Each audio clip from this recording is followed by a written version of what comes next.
respect very much, but I'm sure we all do as well. So it is actually a tremendous honor for me to be here standing with them, addressing you. My name is Cristina Navarrete, and as Jeremy said, I am an ex-political prisoner, refugee, Chilean refugee, who came to England in the late 70s, who had the tremendous benefit of receiving all the solidarity that the British people were giving to people like us who were escaping from the Pinochet dictatorship.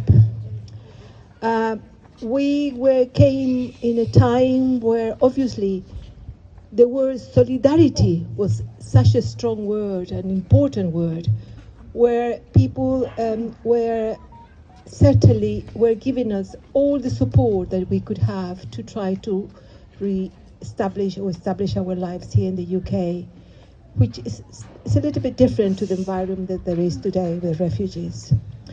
So I have known Jeremy, I think, I can't say, but it's for a long, long time, nearly 50 years now. And all my time, I have met with a man of tremendous integrity, a man of principle, a man who has always lived by his belief, something that we don't find very often these days in the society in general. I've met Jeremy certainly when he was supporting us when we first came to England in the 70s, in all the protests and demonstration against the Pinochet regime. I've met him in all the demonstrations for the miners, from the Iraq war, for Palestine now, but also in supporting the campaign for one of the man that gladly is giving us one of the happy news these days, which has been the release and the campaign for Julian Assange, for whom I give a tremendous. Jeremy was also there. He visited him a couple of times in Belmarsh. I was part of the group that met regularly in Piccadilly Circus. But what I'm trying to say that is his whole life, his trajectory has been one of tremendous solidarity and fighting for what is human rights, for fighting for the rights of those people that are oppressed, and he hasn't distinguished between nationalities or borders or race or anything. And he's a man that, as I said, is a long history, and that's hard to find these days. It's been consistent throughout his life. So it's not surprised that I and many of you are all here today so happy giving him our support for him so he can be re-elected as an MP for this constituency, for which he has done so much. And we can see that. We've been walking on the streets of this part of the city, and we can see the love and affection with which people receive him and say, of course, they want to vote for him. And even people that, we have had quite a few of them say that we would like to vote for him, but and I'm sure you have received this, but we are not sure because we want to get rid of the Tories, and because of that we are not sure. But nobody that we have encountered has said any word against him or bad against him, and that shows the type of man who he is.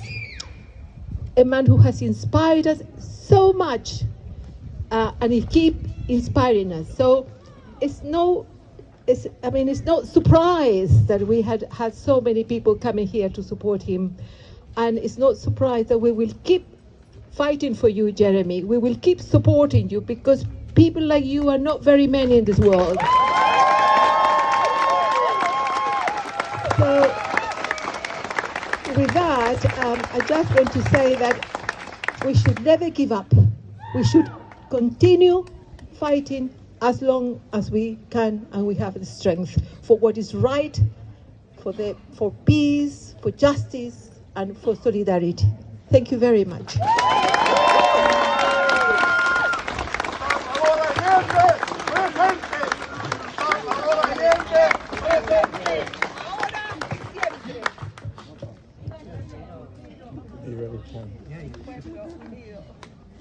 Now, can I ask you, first of all, to thank Cristina for that wonderful message, and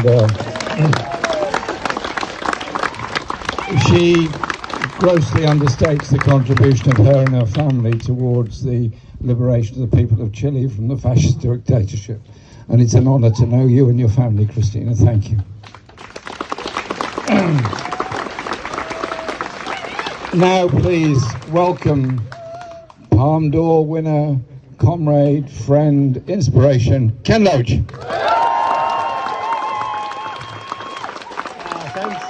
Thanks, Jeremy. What a pleasure it is to be with you, and a real privilege to be with Cristina. Those who fought the fascist torturer Pinochet should be forever honoured, and Cristina is too. Thank you. It's great to see so many. This is the most important part of this election, this result here. If Jeremy wins, that shows our strength. If Jeremy wins, it shows we put integrity and principle before shallow opportunism. That's why it's so important. But I want to make 3 quick points, if I may. 40 years ago, we are commemorating now, 40 years ago was the miners' strike. Lots to say about that, lots of lessons to learn, but one we are forgetting: the role of Kinnock and Hattersley, the Labour Party leaders. They showed no support for the miners. They walked away from them. They criticised their leadership. They provided division wherever they could. And their actions were correctly interpreted as rejection of the miners and the struggle they were engaged in. Now, that was bad enough. But what we are missing is this. Thatcher's programme was known. In the groups I was in, we were talking about it all the time. This would be an attack on the welfare state. This would be an attack on public ownership of the public services, of the public infrastructure, and key industries: railways, steel, coal mines, water, gas, electric. Of course, the National Health Service. Of course, all the public services we need, education and so on. Kinnock and Hattersley must have known that. And when they chose the Tories, they chose a Thatcher victory rather than supporting the miners, because they didn't organise solidarity, they didn't organise the strength of the Labour members, they didn't organise solidarity action. They walked away, and their choice was to probably destroy the welfare state and the common ownership as a Labour project. Now just consider that. That is the depth of their treachery. And it is shocking when we remember that.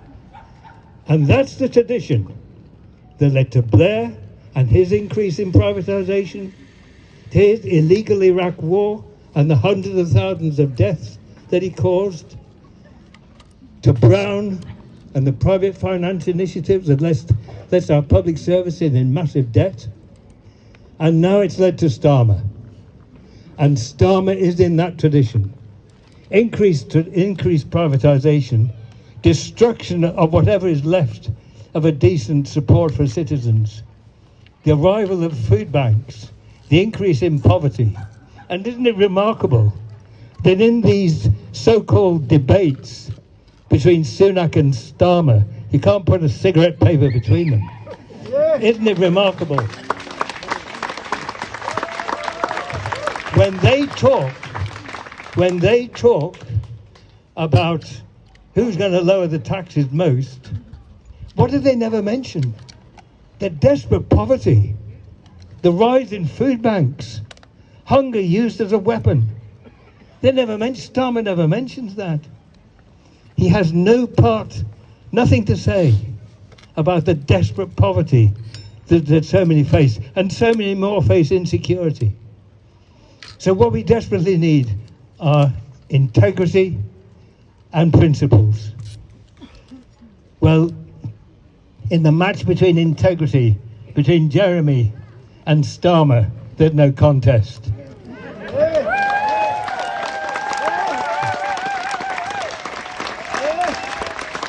Cristina has spoken eloquently about Jeremy's integrity. I've known him for many years, a good friend. I trust him with anything.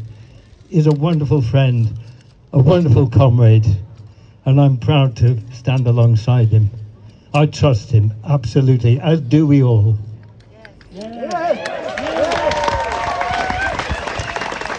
As for Starmer, think what he promised to get elected to Labour. Every bloody promise broken. Every promise broken. And then he ripped up the Labour Party rule book, said he could purge the left. And I don't know about you, I guess there are others here in the same position. I wear my expulsion as a badge of honour. Proud of it. And now he's the leader of the opposition. He's even breaking whatever shallow commitments he's made. He's now turned Labour into a neoliberal party, up for every exploitative device the ruling class can throw at the working class. Exploitation, the gig economy, and the rest of it. Poverty as a threat. Blame the poor if you'll blame the poor for their poverty. No integrity whatsoever. Principles, well, this is where I think Jeremy's position is so important. Starmer has no principles. Starmer is a man of opportunism, but the key thing that he has done is to turn Labour into a safe party for those with wealth and power and privilege, because they are protected. And that's what he said to the right-wing press, to the broadcasters, the BBC, and that's why he gets such a soft response. That's his principle. There will be no change. For Jeremy and for us, the principles are all important. The principles of what we do collectively, common ownership, the great public services, the health service, no room for profiteers, no room for private health companies to rake off money from our taxes. We share from everyone according to their ability to everyone according to their need. The basic founding principles of the health service.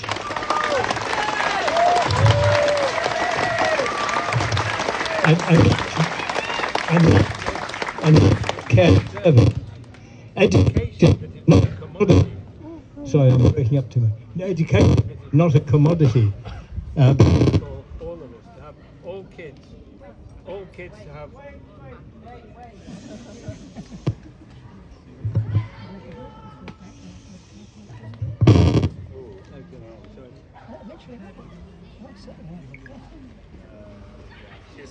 Okay. Public services owned and controlled by the people. Excuse me. Public utilities we desperately need. Publicly owned energy supply so that we can plan the ecological future of this planet and the way we consume it, the way we create it. So many things we do collectively are central to the future of mankind. They're essential to social justice. And the principles of social justice, again, central to Jeremy's work and politics. We can go through them all. Universal human rights, the rule of international law, the protection of the environment, whatever it takes, because that is the future of our children, our grandchildren, and I think maybe, if I'm lucky enough, great-grandchildren too. Those are our principles.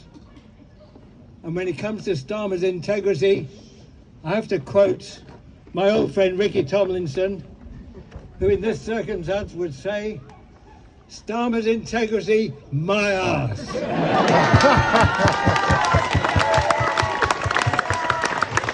Thank you so much. We hear it one more time for Ken. I got one more thing. When this is over, we have to build a movement that encapsulates these essential principles because they can win us. They are essential. They're not decorative. They're not there just for display. They are the way we can live together in peace, sustain humanity, and live in social justice. They are essential. So we need a movement. And in the end, we will need a party that promotes these ideals.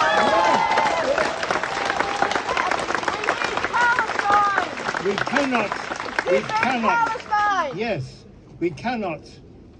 Speaking of Starmer's integrity, how can he condemn, where he doesn't even acknowledge the crimes being committed and insist that supplying weapons to Israel is still fine? What a disgusting position to be in. Absolutely. Thank you very much.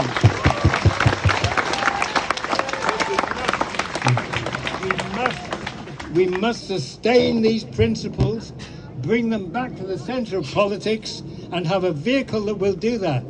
And that's why we mustn't disband after this election. We mustn't disband after Jeremy is in Parliament again. But we must remain. Thank you. One more time for Ken Loach. We'll move quite quickly and then have a quick speech from the man we're all here to support today.